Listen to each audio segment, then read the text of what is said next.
जब भी कोई व्यक्ति गौतम बुद्ध के संघ में शामिल होता था तो बुद्ध उसे सबसे पहले शांत रहने के लिए कहते थे। ध्यान की अवस्था में जाने से पहले उस भिक्षु को शांत रहना सिखाया जाता था। आज के दौर में हर तरफ सौरी शोर है। इसकी वजह से दिमाग में तनाव पैदा होना लाजमी है। ऐसे में अगर आप हर रोज कुछ देर मौन रहने का अभ्यास करते हैं तो इससे आपके तनाव पैदा होने वाले हार्मोन के लेवल में कमी आती है। इससे आपका दिमाग शांत होता है, गुस्सा नियंत्रित रहता है और तनाव बढ़ाने वाले हार्मोन्स का लेवल घटता है। आज के इस वीडियो में हम जानेंगे कि किन मौकों पर हमें शांत रहना है और किन मौकों पर हमें बोलना है और शांत रहने से हमारे अंदर क्या बदलाव आ सकता है। दोस्तों, संध्या काल का समय था। गुरु अपने सभी शिष्यों को बुलाते हैं और कहते हैं, कल सुबह सब लोग नदी में स्नान करने के बाद तुरंत हमारी कुटिया के सामने उपस्थित हो जाना। सभी इसी से हैरान रह जाते हैं कि हम लोगों ने कुछ गलती की है क्या, लेकिन गुस्से से यह कहते हैं कि हो सकता है कि गुरुजी कल सुबह कुछ अच्छी बात बताने वाले हैं। सब लोग रात को सही समय पर सो जाते हैं और सुबह उठकर सभी लोग नदी में स्नान करने के बाद वापस गुरुजी के सामने उपस्थित हो जाते हैं। गुरु कहते हैं, आज हम तुम सबको चुप रहने के फायदे के बारे में बताऊंगा। गुरु कहते हैं, 10 मौके जहां पर चुप रहने से होता है लाभ और बोलने से नुकसान। गुरु कहते हैं, अगर आप इन 10 मौकों पर शांत हो गए यानी मौन हो गए तो आप जो चाहेंगे वही मिल जाएगा। आपकी जिंदगी में चमत्कारिक बदलाव शुरू हो जाएंगे। जरूरत से ज्यादा बोलना या चुप रहना दोनों ही अच्छी बात नहीं है। जैसे जरूरत से ज्यादा बारिश हो जाना या फिर धूप दोनों ही दिक्कत देती है, उसी तरह अनावश्यक बोलने से भी काफी नुकसान होता है। गुरु कहते हैं कि पहला ऐसा मौका जहां पर व्यक्ति को चुप रहना चाहिए, बिना तथ्य के ना बोले। गुरु ने कहा, अगर आपके पास कोई तथ्य नहीं है तो वहां चुप रहने में ही भलाई है। चुप बैठने से दिमाग में नई कोशिकाओं का निर्माण होता है और इससे ज्ञान की वृद्धि होती है। बोलने में भलाई वही है जहां आपको किसी चीज के बारे में पूरा ज्ञान हो। अगर आप बिना तथ्य के कहीं बोलते हैं या फिर बेवजह बोलते हैं तो आपका वहां मजाक भी बन सकता है। अगर आपके पास पर्याप्त जानकारी नहीं है, ऐसी जगह पर बोलने से आपका मजाक तो बनी रहेगी, साथ ही साथ लोगों का भरोसा भी आपसे उठने लगेगा। इसलिए ऐसी जगह पर शांत रहो जहां तुम्हें पता ना हो कि क्या बोलना है क्या नहीं। कई बार कुछ लोग ऐसे होते हैं जो हर जगह अपनी उपस्थिति बताने लगते हैं। उन्हें पता नहीं होता है कि हमें क्या बोलना है, लेकिन फिर भी बोलते जाते हैं और फिर बाद में दूसरे लोग उनके जाने के बाद उनका मजाक उड़ाते हैं। जब तक आपको उस तथ्य के बारे में अच्छा ज्ञान नहीं है, उसके बारे में पता नहीं है, तो वहां चुप रहना ही ज्यादा समझदारी है। गुरु ने कहा, दूसरा ऐसा मौका जहां पर व्यक्ति को चुप रहना चाहिए। शब्दों से न पहुंचे ठेस। अगर आपके शब्द किसी को मानसिक ठेस पहुंचा रहे हैं तो वहां चुप हो जाना चाहिए। कमजोर व्यक्ति के बारे में कुछ भी बोलकर आप महान नहीं बन सकते हैं। महान आप किसी कमजोर का साथ देने में बनेंगे।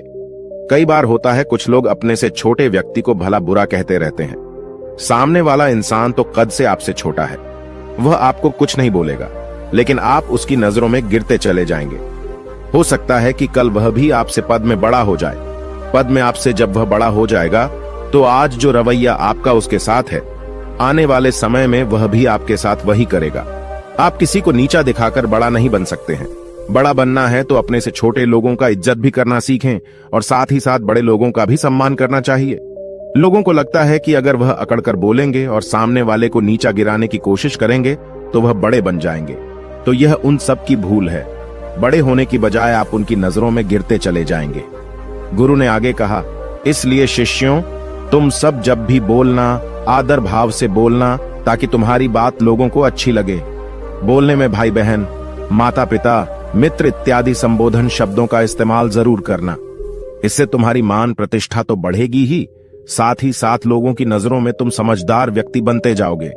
गुरु ने आगे कहा, तीसरा मौका जहां पर व्यक्ति को चुप रहने में ही भलाई है। क्रोध या घृणा करने वाले लोग, जब कोई अपना या सगा संबंधी आप पर क्रोध कर रहा हो, आपका अपमान कर रहा हो, तो आपको उस वक्त चुप रहना चाहिए ताकि सामने वाले का गुब्बारा पूरी तरह से फट जाए। आप यदि सही हैं तो उसे कतई माफीनामा गए और चुप रहकर ही सही समय का इंतजार करें। वह खुद आपसे माफी मांग लेगा जब उसे अपनी गलती का एहसास हो जाएगा। गुरु आगे कहते हैं कि अगर आपका कोई सगा संबंधी आप पर क्रोध कर रहा हो और आप उस समय शांत हैं, तो यह आदर सम्मान देने की निशानी होती है। इससे न कोई छोटा होता है और न ही बड़ा। अगर आपको क्रोध आ रहा है तो आप या तो वहां से किसी का अनादर किए बिना चले जाएं या फिर चुप रहें। क्रोध करने से आपके रिश्ते, खराब होंगे। क्रोध करने से हमेशा क्रोध करने वाले व्यक्ति का ही बुरा होता है।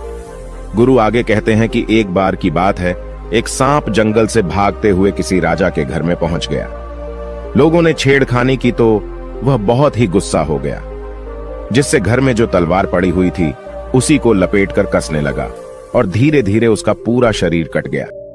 ठीक उसी प्रकार हमारा गुस्सा भी हमारे शरीर को तलवार की भांति काटता रहता है। गुस्सा ध्यान से खत्म होता है प्रतिदिन। अगर आप ध्यान की मुद्रा में बैठे हैं तो आपका गुस्सा आपके नियंत्रण में रहेगा। गुरु आगे कहते हैं कि यह तरीका है कि आप प्रतिदिन ध्यान का अभ्यास करें।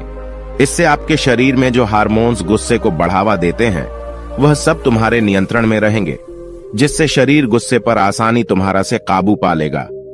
लेकिन एक तरीका यह भी है कि जब भी आपको गुस्सा आए तो आप यह समझने का प्रयास करो कि क्या मेरा गुस्सा जायज है या नहीं। हमें वहां पर बोलना चाहिए कि नहीं। जब आप खुद इस बात का आकलन लगा पाएंगे तो आपको खुद पता चल जाएगा कि हमें गुस्सा करना चाहिए या नहीं। फिर भी आपको गुस्सा आ रहा है तो आप वहां से हटने का प्रयास करें, वहां से दूर चले जाएं। धीरे धीरे समय के साथ आपका दिमाग शांत हो जाएगा। गुरु ने कहा, चौथा ऐसा मौका जहां पर इंसान को बहुत ही समझदारी के साथ काम लेना चाहिए, वहां पर आपको चुप रहना ही चाहिए, जहां पर उस मुद्दे से आपका कोई संबंध ना हो। अगर आपका किसी मुद्दे से कोई संबंध ना हो तो वहां आपका चुप रहना बनता है। बिना किसी वजह अगर आप दूसरे के मुद्दे पर बोलेंगे तो यह आपके लिए अनिष्टकारी होगा। इसमें केवल और केवल आपका ही नुकसान है। जल्द ही आप किसी दो लोगों के बीच हो रहे विवाद में जल्दी अपनी टांग न डालें। अगर सामने वाला आपको बुला रहा है अपना झगड़ा शांत करवाने के लिए तो ही आप वहां पर जाएं। किसी की व्यक्तिगत जिंदगी में दखल अंदाजी नहीं देनी चाहिए जब तक कि वह व्यक्ति आपको नहीं बुलाता है। अपने झगड़े को शांत करवाने के लिए कुछ लोग फालतू में दूसरे के विवाद में कूद पड़ते हैं। इससे उनके मान सम्मान मर्यादा पर लोग उंगली उठाने लगते हैं। गुरु कहते हैं कि 10 मौकों में 5वां ऐसा मौका जहां पर व्यक्ति को बहुत ही समझदारी के साथ चुप रहना चाहिए। आपके शब्दों से किसी मित्र को हानि न पहुंचे। अगर आपके शब्द सामने वाले के परिवार या मित्रों की प्रतिष्ठा के बारे में बुरी झलक दिखा रहे हैं तो आपको चुप रहना चाहिए। किसी के परिवार या फिर मित्र के बारे में बुरा बोलने से केवल आप ही बुरे बनेंगे। जो चीज आसानी से खत्म की जा सकती है उसे अपने शब्दों से बड़ा न करें। बिना चिल्लाए बात करने का प्रयास करते रहना चाहिए। अगर आप बिना चिल्लाए कोई बात नहीं कह सकते तो आपका चुप रहने में ही भलाई है। किसी पर चिल्लाने से आपके व्यवहार के बारे में पता चलता है। ज्यादा बोलने से चीजें हमेशा खराब ही होती हैं। कई बार कुछ रिश्ते ज्यादा तेज बोलने की वजह से टूट जाते हैं। इसलिए अपनी आवाज में मीठापन लाएं। आपके शब्दों से आपके दोस्त को हानि नहीं पहुंचनी चाहिए। कभी कभी दोस्तों के जब हम मजाक हैं तो रहे कि आपके शब्दों से किसी का अनादर ना हो। मजाक को भी हमेशा शब्दों के मायने में ही रखें। जहां किसी को शब्दों से चोट लगे वहां चुप हो जाएं। ज्यादा बोलने से हमेशा नुकसान ही होता है। किसी और की प्रतिष्ठा को अपने शब्दों के माध्यम से उसे हानि नहीं पहुंचानी चाहिए। यदि आपके शब्दों से किसी और की प्रतिष्ठा को ठेस पहुंच रही है तो वहां आपको चुप हो जाना चाहिए। जब कोई व्यक्ति आपके सामने नहीं है तो आप उस व्यक्ति के बारे में बुरे शब्द किसी तीसरे व्यक्ति के सामने न बोलें। गुरु कहते हैं, छठा मौका जहां पर व्यक्ति को चुप रहना चाहिए, जब कोई कर रहा हो किसी की बुराई। जब कोई आदमी आपके सामने किसी तीसरे आदमी की बुराई कर रहा हो तब तुम्हें चुप रहकर बस सुनना चाहिए। अपनी राय व्यक्त नहीं करना चाहिए, क्योंकि जो आज आपके सामने किसी तीसरे की बुराई कर रहा है वह कल किसी और के सामने आपकी बुराई भी कर सकता है। यदि आपने कुछ कहा है तो नीति शास्त्र के अनुसार जो अपने मुंह को बंद रखता है और बुद्धि से काम करता है वही इंसान समझदार होता है। बिना जरूरत के बोलना, किसी के बारे में किसी के बीच में बोलना यह गलत बात है। कभी कभी हमारे लिए बुद्धिमानी इसी में होती है कि हमें अपना मुंह ऐसी जगह पर नहीं खोलना चाहिए। गुरु आगे कहते हैं कि 10 मौकों में 7वां ऐसा मौका जहां पर व्यक्ति को चुप रहना चाहिए, जब कोई नहीं समझे आपकी भावना। यदि आपको लग रहा है कि कोई व्यक्ति आपकी भावना, दुख या परेशानी को शब्दों में नहीं समझ रहा है, यदि आपको लग रहा है कि सामने वाला व्यक्ति आपकी भावना या दुख को या आपकी जो परेशानी है उसको वह समझ नहीं पा रहा है या समझने का प्रयास ही नहीं कर रहा है या वह आपको ध्यान से सुन ही नहीं पा रहा है, तो ऐसे व्यक्ति के सामने आप चुप ही रहें। क्योंकि ऐसे लोगों को आपकी भावना या दुख से कोई मतलब नहीं होता है। ऐसे लोगों को अपना राज बताकर आप पछताएंगे ही बाद में। इसलिए हर किसी को अपने मन की बात नहीं बतानी चाहिए। अगर आपको लग रहा है कि सामने वाला आपकी बात को नहीं समझ पा रहा है, आपकी भावनाओं को नहीं समझ पा रहा है, तो वहां पर आपको नहीं बोलना चाहिए, क्योंकि आज में आपका मजाक ही बन जाएगा जब आपको लगने लगे कि सामने वाला आपकी भावनाओं को ठीक तरीके से समझ रहा है, आप जो कह रहे हैं वह ठीक से सुन रहा है, तभी आप उसे अपनी बात कहें। गुरु कहते हैं कि 8वां मौका जहां पर आपको चुप रहना चाहिए, जब कोई इंसान अपना दुख व्यक्त करे। यदि कोई इंसान अपने दुख या परेशानी को आपको बता रहा है, तो इसका मतलब यह है कि वह आपको अपना समझ रहा है। ऐसे में तुरंत ही उसे समाधान बताने के बजाय चुप रहकर उसके दुख या समस्या को सुने। उसके दुख या समस्या को किसी और को न बताएं। वह इसलिए नहीं बता रहा है कि उसकी समस्याओं का समाधान कर देंगे, बल्कि वह इसलिए भी बता रहा है कि सामने वाला उसकी बात को समझ रहा है। कई बार बताने से दुख कम हो जाते हैं। आपको अपना दुख इसलिए बता रहा होगा कि उसे लग रहा है कि आप उसकी बात को समझ रहे हैं। दुख बांटने से कम हो जाता है। इसलिए जब कोई व्यक्ति अपना दुख आपसे व्यक्त करे, तो आप चुप मारकर उसकी बात को बहुत ही ध्यान से सुनें, ताकि उसके दुख कम हो जाएं। उसके मन का बोझ हल्का हो जाए, क्योंकि उसके मन में जो भी बातें थीं, वह आपको सब बता दिया।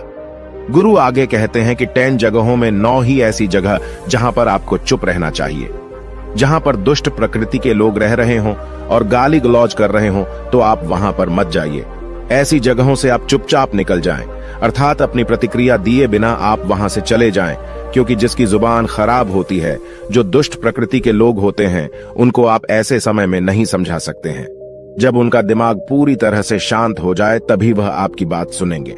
इसलिए जहां पर दुष्ट प्रकृति के लोगों आपकी बात को न मानते हों और न ही सुनते हों, तो आपको वहां पर नहीं बोलना चाहिए।